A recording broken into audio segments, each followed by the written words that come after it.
Hadirin Bapak Ibu sekalian, ayat 186 Al-Baqarah tidak ada kaitannya dengan masalah puasa. Tetapi mengapa Allah Ta'ala letakkan di antara ayat-ayat puasa? 183, 184, 185 ayat puasa, 187 ayat puasa, 186 bukan ayat puasa. Kita baca. Wa idza sa'alaka 'ibadi 'anni fa inni qarib ujibu da'watad da'i idza da'an falyastajibu li wal yu'minu bi la'allahum yarshudun. Dan kalau hambaku bertanya kepada engkau wahai Nabi tentang aku, fa inni qarib, katakan aku sangat dekat. Ujibu da'watad da'i idza da'an, aku menerima, mengijabah doa orang-orang yang berdoa saat itu. Idza da'ani, kalau mereka berdoa kepadaku.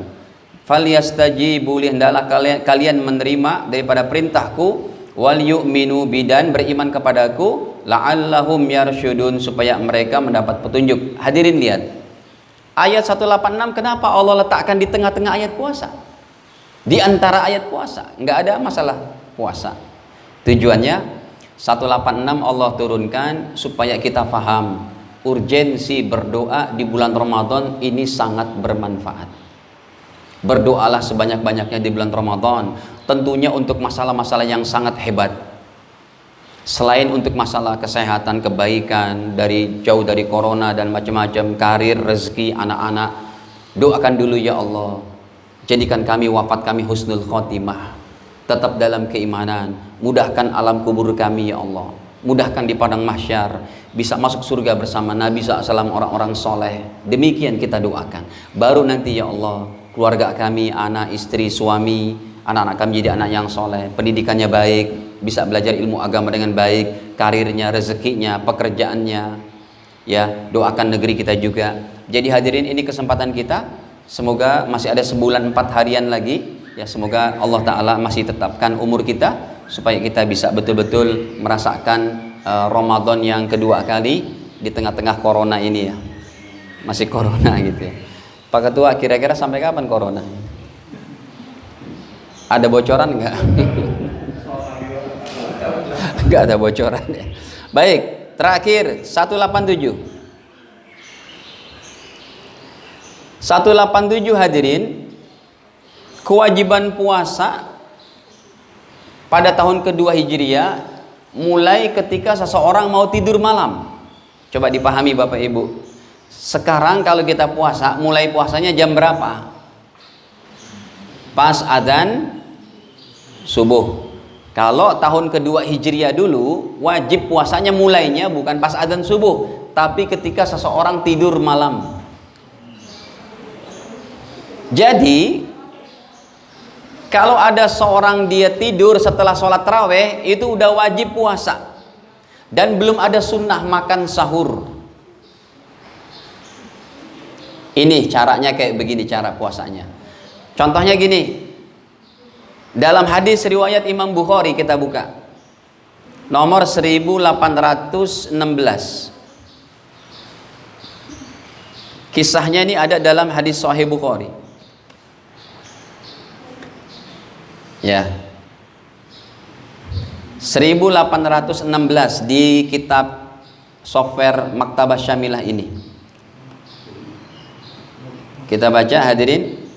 Kata sahabat Bara, kana ashabu Muhammad, adalah para sahabat Nabi Muhammad sallallahu alaihi wasallam, idza kana rajul shaiman, apabila seseorang lagi puasa, fahadaral iftar, maka apabila tiba waktu berbuka, fanama, kemudian dia tidur, qabla ayyuftir, sebelum makan minum udah tidur, maka ketentuannya saat itu lam yakul lailatahu, malam harinya enggak boleh makan, enggak boleh minum, sudah mulai puasa, wala yaumahu, sampai besok siangnya, hatta yumsi, sampai maghrib.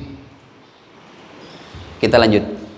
Wa inna Qais bin Sirmah, ada seorang sahabat bernama Bapak Qais bin Sirmah al-Ansari, kana shaiman, beliau sedang puasa.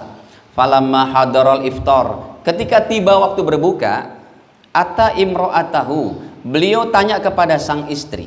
Faqala laha, a'indaki ta'am, ibu ada makanan enggak? Dengar nih Pak, ada ulama-ulama di antaranya ya menyatakan suami istri nggak boleh panggil ibu, papa, mama, abi, umi. Saya jawab masih boleh. Makanya sekali-kali ucapkan begini. Ini kan sahabat bilang sama istrinya, "Aindaki ta'am?" Kamu ada makanan berbuka enggak?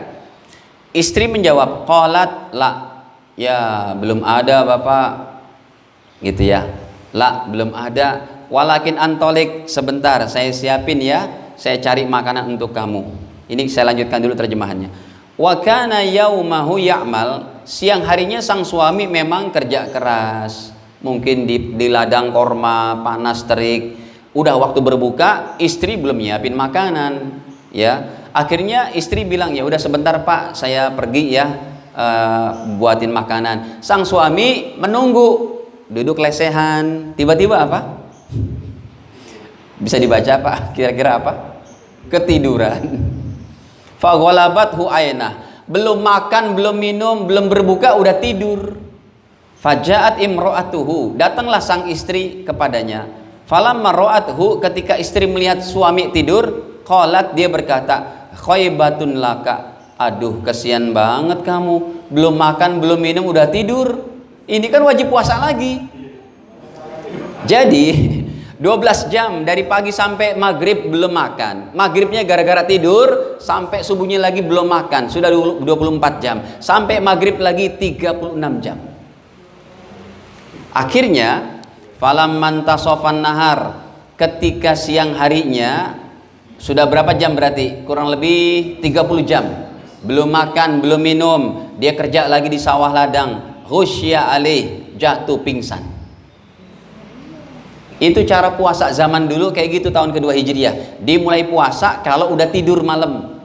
Ustadz, kalau saya hidup waktu itu dan tidak tidur-tidur, boleh makan minum terus? Boleh. Kalau nggak tidur. Unik kan? Unik. Nah, cara puasa kayak gini berat.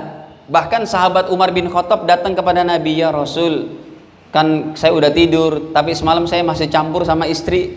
Kan udah nggak boleh itu.